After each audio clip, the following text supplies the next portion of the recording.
Hey, well, good day to everyone. Cheryl, maybe you can give me a thumbs up that I'm coming through there. All right. It is another Hot Topic Tuesday. It is May 21st, believe it or not. And we are looking further into the settlements with additional clarifications. Um, We've been through 5 buyer boot camps. We went from spending about 20 minutes talking about the settlement to a couple of hours. And through that, I've learned a few additional points that everybody wants to know about, along with there's always catch up. So let's get right into it because that is the subject matter of the day is what's going on, what are the updates, what additional things have we got for clarifications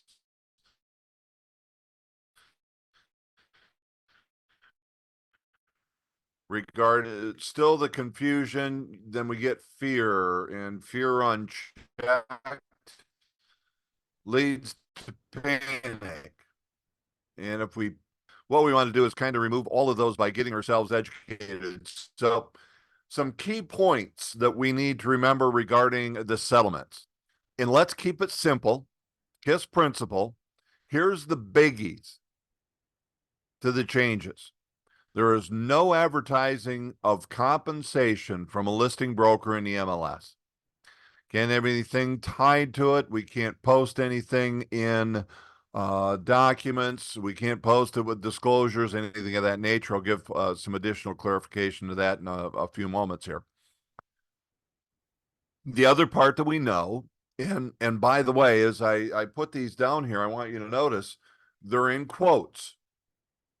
So we must have a signed agreement prior to touring homes while working with a buyer. Now that's what the settlement agreement has in place for us. So if we break into some additional things, then we now know, if you have not heard yet, the effective date, preliminary approval, is August 17th of this year. So I want you to know that the MLS is going to be the one who's going to, we'll call administer, in my quotes, police, to ensure that all of the practices, all of the standards being set forth through the agreements are being followed. Concessions. So a clarification, if we can't advertise, then the concessions may be placed on the MLS.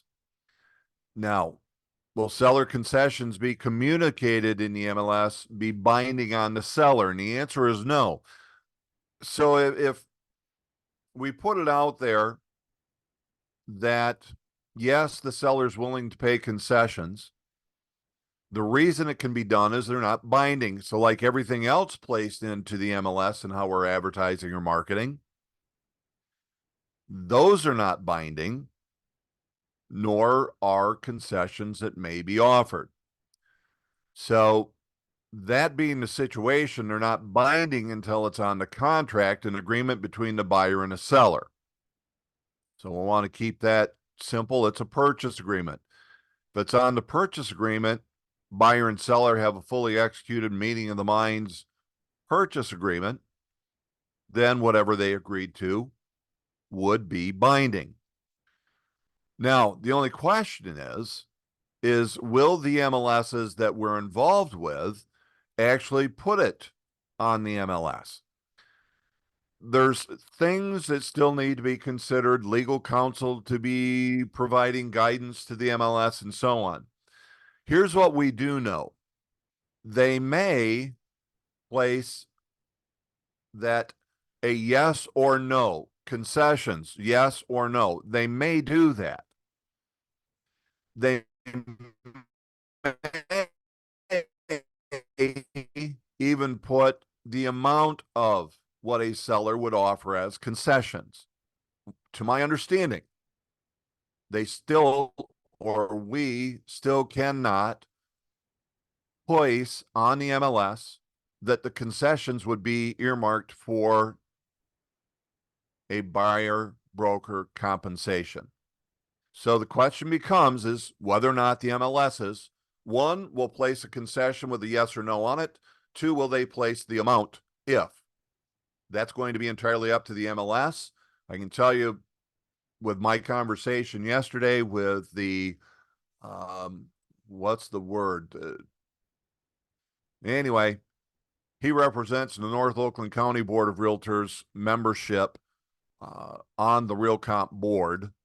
And that is a question that is still to be answered, and they're waiting for more guidance and direction as to what would or could be the implications of having that out there. So from there, again, come on, there we go. Let's move to the written agreement.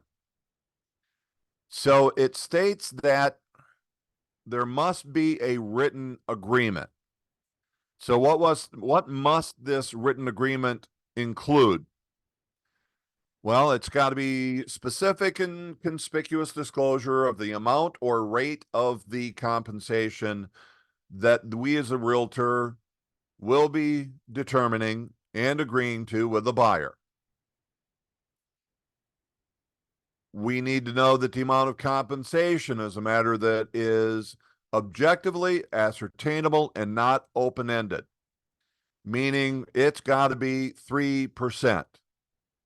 It's got to be a flat rate would be another option. What it cannot be, as an example, is a range. A term that prohibits the participant from receiving compensation for brokerage services from any source that exceeds the amount or rate agreed to in the agreement with the buyer. It cannot exceed that amount. So previously and through August 16th, if we signed for 3 and something was offered as 4, or there was a bonus commission on top, we could accept that. We'll no longer be able to do that. And it must include a conspicuous statement that broker fees and commissions are not set by law and that they are fully negotiable. So those are the things that must be in there. And know that as leadership, we are making sure that we stay on top so that August 17th, we are able to be compliant with what comes up. Now, staying with signed agreement, a signed agency agreement. This is not about representation. This is about making sure that the buyer will understand the compensation and there's full transparency. It does not require representation. So again, what it says is that we must have a signed agreement prior to touring homes while working with a buyer. What does working with mean? Language is intended to distinguish MLS participants, otherwise realtors, who provide brokerage services to a buyer. Now, this is the important part. This is when you're working with identifying potential properties, arranging for the buyer to tour a property, performing or facilitating negotiations on behalf of the buyer, presenting offers by the buyer or services or other services for the buyer. Now, if you look at that, those things would mean that we're representing the buyer. Now, note there's a dash there. This is separating that first definition from, catch what the specific verbiage is. It's separate from, we'll put it, realtors who simply market their services or just talk to a buyer, like at an open house, or by providing an unrepresented buyer access to a house they have listed. Now, there's a bit of clarification, and I've tried to communicate with NAR this morning, and I put it out to Brian Western at the state, who is part of our MAR legal. Then I'm going, well, wait a minute.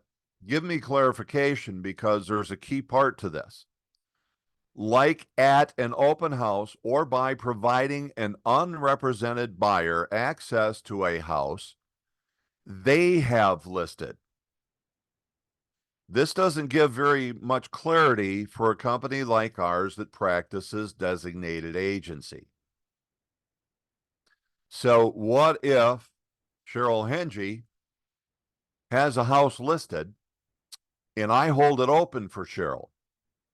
I don't represent her seller. I don't represent the buyer.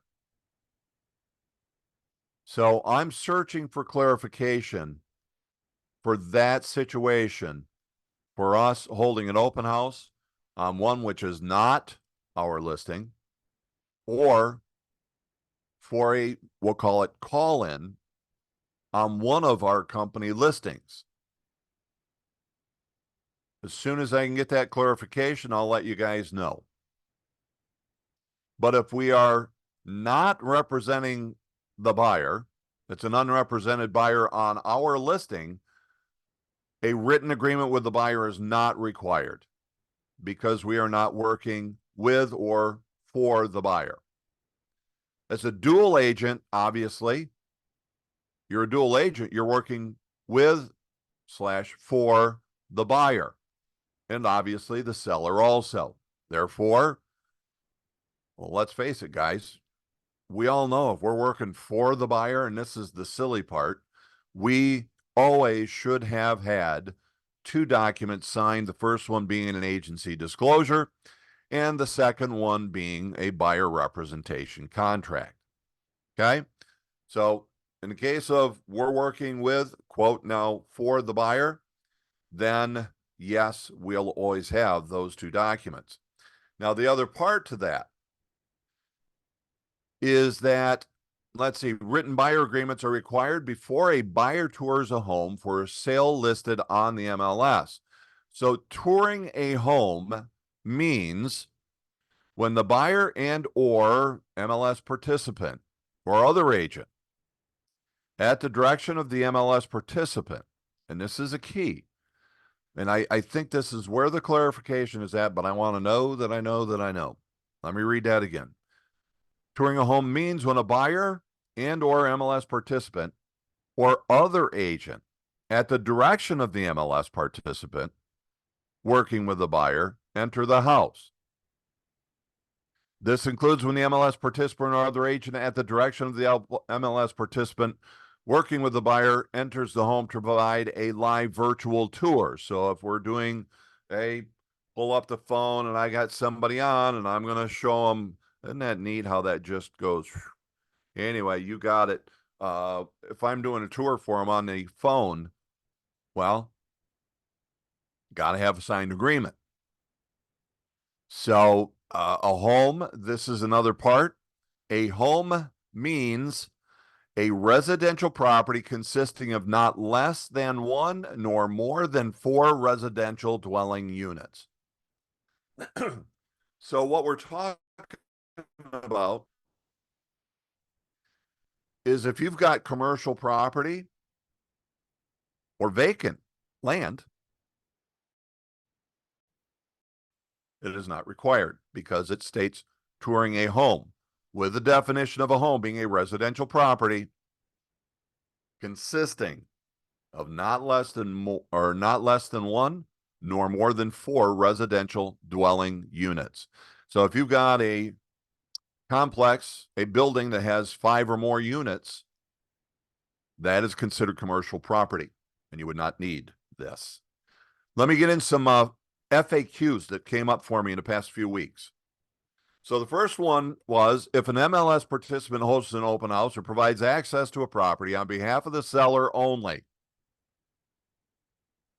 Key part of this question. On behalf of the seller only. To an unrepresented buyer, will they be required to enter into a written agreement with those buyers? And the answer is no. But again, here's the key. You're holding your own listing open. We'll get clarification. I'll let you know as soon as I can. I'm surprised that one's not out there, but excuse me, are written buyer agreements. And again, I want to keep emphasizing it's not an exclusive right to represent. It's not an exclusive buyer representation contract. It's just an agreement that outlines the things that we've talked about. Is an agreement required when a listing agent talks with the buyer on behalf of a seller or only or as subagents? So it's really when you're acting on behalf of a seller. The answer is no. If the MLS participant is working only as an agent or subagent of the seller, then the participant is not working for the buyer. In that scenario, an agreement is not required because the participant is performing work for the seller and not the buyer. Okay? Darlene, I see your question here. Will each office have their own addendum? Well, hang tight, because if it's the addendum I think you're asking about, there's just more that we really still need to figure out as we move along. And I'll hit that when it comes to the point of a best practice. So as we keep looking into all of this and we get more and more, and all of those that are above my pay scale keep talking, and that includes all of those representing us at a local, state, and national level, we'll figure out more of what we're going to be doing. But I will tell you that we will have all of the appropriate agreements necessary to be able to live up to what the standards in the agreements have us set for. Here's the next one. If an MLS participant enters into a non-agency relationship with a buyer. So again, why I keep emphasizing the aspect that it's just an agreement, because there could be a non-agent or a non-exclusive relationship. Is a buyer written agreement still necessary? And the answer is yes. Whether it's the agency or non-agency, the obligation triggered once the MLS participant works with that buyer. Well, you got to have something signed. Are written buyer agreements required in a designated agency scenario? When a single broker works both for the seller and for the buyer and designates an agent to represent the buyer. So I've got Lori out there who's under my supervision. She's taken a listing. I've got Lori out there, and Lori's got a buyer who, under my supervision, has an exclusive buyer agency contract. So as a broker or as a brokerage, I, as a supervisory broker, would be in a dual agent position. However, Lori, well, each of my two agents are representing only the individual, one representing the seller, one representing the buyer. So if an MLS participant is working as an agent for a buyer, a written agreement is required because you are representing the buyer. That one's still simple. Okay, so even though it's designated agency, the designated agent representing the buyer must have an agreement of some sort. Okay. I keep checking to see if there's any other questions that pop up through this. So here's one of the things I want you to know. Save the link. Now, guys, I don't have it. And well, let me see if I can actually pull that off here real quick. No, I can't. Not with the way I got it set up. But go look for the NAR frequently asked questions. Matter of fact, I think if you type it up, it's going to come up. Save it to your computer. Look for the changes because it's getting updated constantly. Okay. What we need to do is to make sure that we're educating the public, that we stay calm and confident. And as you've heard me say, have your verbal judo. You know them as scripts. And we're all going to have them, and we all got to create our own. And we've got to make sure that we're using the proper language as we do this. So you need to know your stuff. You need to anticipate what the public's common questions are going to be and rehearse what your responses are. If we really understand the settlement, then your responses become easy. There you go. Steve, thank you. So check the chat there, guys. And Steve has done me a huge favor and all of us a huge favor by putting in there the link to the NAR frequently asked questions. Save that in your bookmarks so that you've got it. Let's talk best practices, because this is something that has come up recently. Are we going to be farther ahead offering seller concessions and making it part of the purchase agreement? Or would we be farther ahead by offering broker compensation and having a separate agreement between the broker who has the listing and the buyer's broker? There are many that are saying, look, it's 3% either way.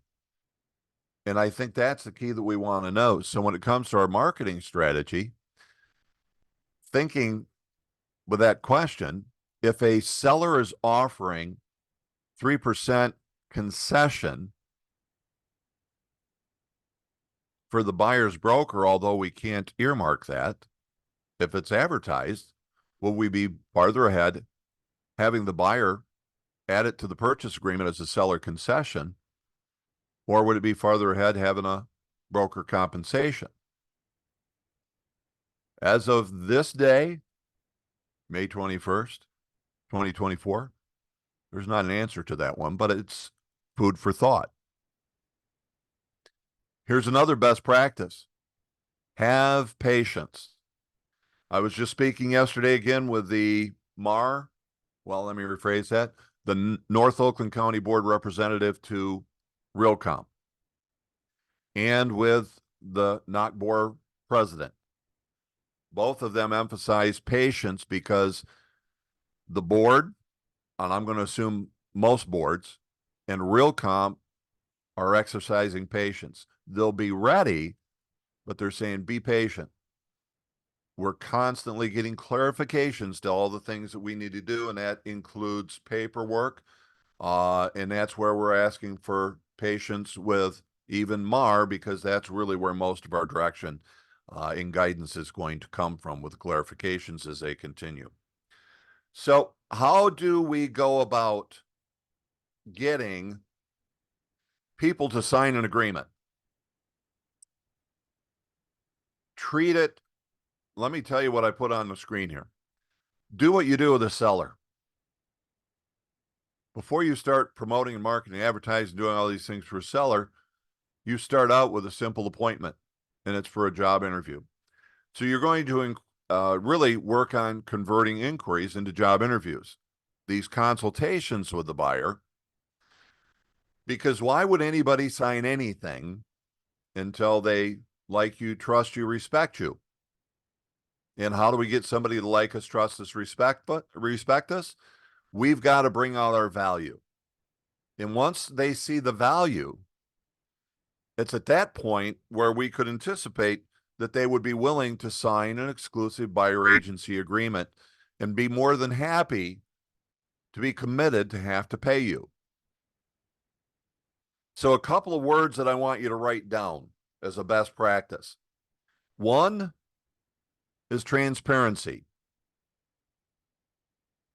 That needs to be part of your verbal judo.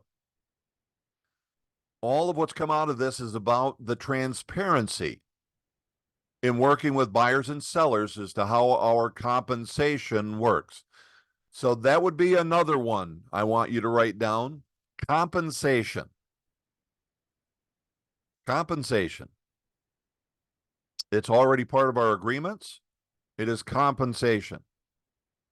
I'd like you to eliminate commission from our discussions with buyers and sellers. The only entity that pays our commission is our broker. Now, another term that you could use with a seller is a marketing fee. Marketing fee. So either compensation or a marketing fee. Those are some key terms to use in your verbal judo as you work to get an exclusive buyer agency agreement signed. And then, guys, I challenge you to do this. We've probably, I'm going to say, had about 70 people go through our buyer boot camp. I anticipate that we're going to do more of those because when asked, what is your value? And this was pretty consistent between each of the locations. I would put 4 or 5 individuals together and say, tell me your individual and what you're going to do to help me find a home. And it was not uncommon to have a list of about 5 things, give or take, from those 4 or 5 people. And if that's all we come up with, guys, this is your coach loving upon you. We don't know our value. If we don't know our value, we can't explain it to a buyer. And if we can't explain it to a buyer, why would they ever want to commit to signing a contract to buy a home from you? We've got to get that. Like, trust, respect. Once they got that, you can ask them to sign a contract. We've earned the right. So let me ask you, are there any other questions out there? I see one from Holly. If we put an offer in, do we have to include our buyer's contract in the future? No. I think that's still going to remain consistent, Holly, with the aspect of why are we not asking for the agency agreement or their contract, but we simply want to know their agency disclosure. The reason for that is simply that we only offer compensation to a buyer's broker, buyer's agent, or a transaction coordinator, or for some reason, none of the above pops up. Okay. We don't want sub-agencies. So the only reason that we're asking for their agency disclosure, we've never asked for their contract, is for that reason. Okay. So not necessary to get the contract. That's up to the MLS to figure out how they're going to use that to be able to enforce. And by the way, typically that means it's us. So here's what we know. We're not going to put ourselves or our customer or our company at risk by not living up to the standards in the agreement. We're always going to get that agreement, but we are going to be continue to be self-policed, and I don't want to drop out of being a protected member of that class so that I don't get sued in the future, nor does the company want to be in that position. So we're going to perform up to the terms of the agreement. Any other questions? You can put it in the chat or take yourself off of mute. We'll answer what we can. And what are we at? A minute or two? Yep. Anything? Well, guys, this will be placed up onto the HRC Agent Development channel. Know that next week we will not have a Hot Topic Tuesday. That's following Memorial Day. There are a number of exciting things coming up. Make sure that you sign up to be a part of the new Back at You social bay. Make sure you're a part of that. We have those set for Tuesday, Wednesday, and Thursday of next week. And gosh, I'll tell you what, we've got a lot coming. Following that, basically all of June's Tuesdays are going to be Back at You Media with Jay Bellinger, our tech trainer. We've got coming up in July special programs with Mark Will from Dale Carnegie Institute. He's the owner, primary speaker. Dale's going to be with us on our deep dive in July. And then we're going to follow it up with a live presentation by him to where you can build upon the skills and a couple of other techniques he's going to provide on. Matter of fact, you can make a note of it, Tuesday, July 23rd. It will be from 10 to noon in Rochester. So lots coming up, lots of education directly from here within the HRC companies, Century 21 and Coldwell Banker, all the way around, guys. Lots of stuff. Biggest thing we can do, go out there, see a whole lot of people, get listings. Have a great one, guys.